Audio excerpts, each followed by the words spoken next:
একটা গুনাহ আল্লাহ পাক ক্ষমা করবেন না, সেটা হচ্ছে বান্দার হক। বান্দার হক বান্দার সাথে সম্পৃক্ত। কারো টাকা চুরি করেছেন, কারো জমি আত্মসাৎ করেছেন, কাউকে গালি দিয়েছেন, কারো প্রতি জুলুম করেছেন, কাউকে অন্যায়ভাবে মেরেছেন, ছিনতাই করেছেন, ইত্যাদি ইত্যাদি, যেটা অন্যের হকের সাথে সম্পৃক্ত।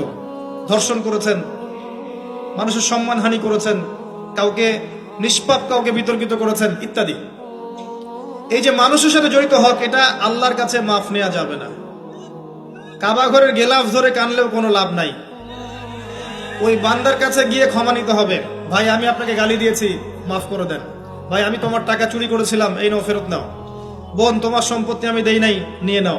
প্রতিবেশী, তোমার জমি আমি নিয়েছি, নিয়ে নাও। এটা দুনিয়াতে করতে হবে। অন্যথায় পরকালে দেখবেন যে মানুষের সাথে জড়িত হকের জন্য মানুষটা দাঁড়িয়ে আছে। একজন ব্যক্তি উঠেছে, নামাজ, রোজা, হজ, যাকাত সব নেকি নিয়ে উঠেছে। ওঠার পরে দেখছে সামনে অনেক মানুষ দাঁড়িয়ে আছে। কি জন্য দাঁড়িয়ে আছে? কারো টাকা নিয়ে শোধ করে নাই, কাউকে গালি দিয়েছে, কারো প্রতি জুলুম করেছে, কারো প্রতি অন্যায় করেছে, এরা দাঁড়িয়ে আছে, হক চাচ্ছে। তখন কিভাবে শোধ করবে? আল্লাহ পাক বলবেন, তোমার নেকি ওদেরকে দিয়ে দাও। তখন শেয়ার রেটের মাধ্যমে নেকি চলে যাবে। কথা বুঝতে পারছেন? তখন আরো অত্যাধুনিক প্রযুক্তি থাকবে, নেকি কনভার্ট। আর নেকি দিতে দিতে যদি নেকি শেষ হয়ে যায়, তখন ওই ব্যক্তিদের গুনাহ তার আমল নামায় চলে আসবে। তারপর ওই ব্যক্তিরা জান্নাতে যাবে, এই ব্যক্তি জাহান্নামে যাবে। অতএব দুনিয়াতে মানুষের সাথে জড়িত কোনো হক রাখেন না।